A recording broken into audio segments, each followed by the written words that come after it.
What's going on? Welcome back to Trending Stocks. Today I want to talk to you about Faraday Future. I want to go over some of the data points, what shorts are doing, and as well, I did receive a comment recently saying, what do I feel is going to kind of help Faraday turn around? So I wanted to kind of talk a little about that. Before I get into any of that though, make sure you guys hit that thumbs up, and with that, let's get right to it. So Faraday, at the time of doing this video, it is down 6.46%. So kind of crazy stuff. The broader market for the most part is selling off, but Faraday does have a whole different level of risk. No actual news since my last video, so this was the last news that came out. Nothing really crazy. There was this one post on social media. So James Harding did visit HQ, and he just said, YT said, hope to co-create something epic together. So obviously there will probably be some PR coming sooner rather than later associated to this.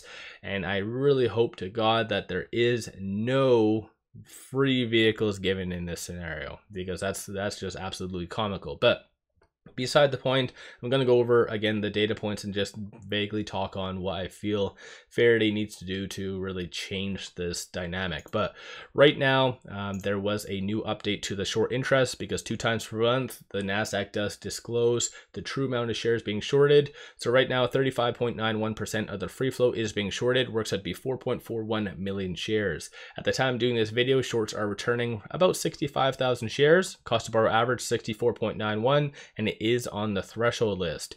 So I do believe, as I've been very clear with you guys, I feel like there is dilution occurring behind the scenes, and you can kind of tell that just based off of this. So the abnormal spikes in volume, such as right here and right here, I do feel that is a very clear indication that there has and was dilution occurring at those time periods.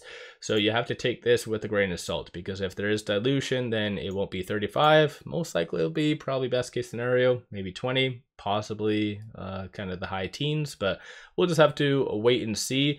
But at the time of doing this video, like I said, shorts are returning some shares, and it has been on the threshold list, looks like ever since around here. I believe it was the 29th of August. So in theory, the SEC should be rectifying that with market makers, but clearly the SEC is sleeping at the wheel. But moving over to options, right now 59,000 in calls, 457,000 in puts. 52% of all the options being done today are bearish. So anticipating more downside. And of the call options that are being purchased, you do see a consensus for it to be kind of around that $3.50 to $4 range. Even outside of the 2 weeks, so looks like up until October the 4th, nobody seems to be optimistic whatsoever. On the puts though, this is where you're seeing a little bit more of an extension. So people are long-term anticipating for Faraday to go down. And I've been very clear that I do feel that it is going to continue to trend down time and time again. But people want to be optimistic, and you know what? I really don't care. I'm not here to judge you guys. If you want to be optimistic, then so be it, right? But like I said, I did receive a comment just asking, well, what will it take for Faraday to change? And in my opinion, they have and were dormant for the majority of 2024 up until they got some popularity. Then that lit a fire under their ass. So management started to do something. All of that time, and even majority of tail end of 2023, Faraday wasn't doing anything. So that is a lot of lost time, opportunity that they could have really done a lot of good things operationally. But because they sat on it too long, that put them in a very difficult predicament. And so this is why they did go back and are relying on kind of toxic financing, as I've brought up even recently. That is going to be the demise of Faraday. Does that mean they're going to go belly up? No, because any company can always do many reverse stock splits down the line. They can raise the authorized share count time again, as what they have done. So many companies can kick and prolong all of this for the foreseeable future. And what Faraday recently announced, which was their sub-brand, their secondary brand, that is the right thing to do, given the market circumstances as a whole. So yes, I feel right now Faraday is actually doing the best that they can, and that is pivoting towards that lower price vehicle. But regrettably, even best case scenario, it'll be tail end of 2025 as what they stated. if you believe in management, of course. So yeah, I think at this stage in the game, there's very little that anything could really change it unless someone really wants to come in and just throw money at them with no actual expectations kind of ever receiving a return on that. That's the only way that Faraday is going to really survive. Up until then, they're going to significantly dilute. And don't get me wrong, there's a lot of companies that do a lot of dilution, such as what Faraday is doing. And to be honest, I know this sounds heartless, but companies don't care.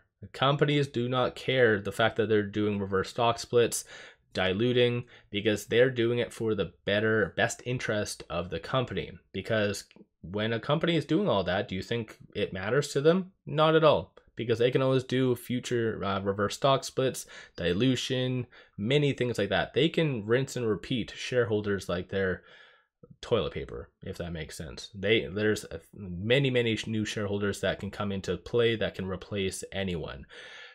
One thing that is going to really hurt is any investors holding from now up until late 2025, for instance.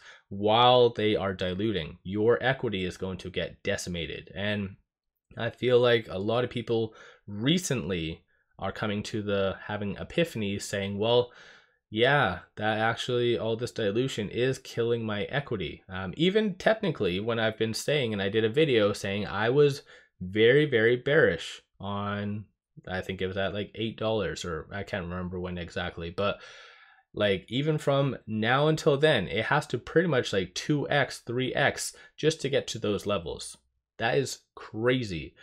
And that isn't an easy task. I get it. It ran up from roughly like 4 cents prior to like whatever $3.90 or whatever the high was. That is a very abnormal scenario that most likely will not occur with Faraday again. So yes, in reality, I think, long story short, Faraday is doing everything right now, but that does not mean right now is a good time to invest, because there is more downside coming, significant more downside, until things get better. So there's going to be more pain before the benefit. I feel like that lower price vehicle is going to be the saving grace for Faraday, bigger picture. A lot of this crap will not, them kind of targeting celebrities, that is just the wrong way of doing it. Clearly never really worked for many other companies that have tried that. Will definitely not work out for Faraday, but what do I know, right? So yeah, that's just my quick 2 cents on what Faraday will need to really change the dynamic and what the data points are saying. Don't forget to hit that thumbs up and subscribe. I always greatly appreciate that. Take advantage of this promo. Simply sign up for a new account, throw $100 at it. They give you 5 free stocks. Each stock is valued up to $2,000. Kick-ass deal. Link in the description below and also the comments. With all that said, appreciate all of you watching.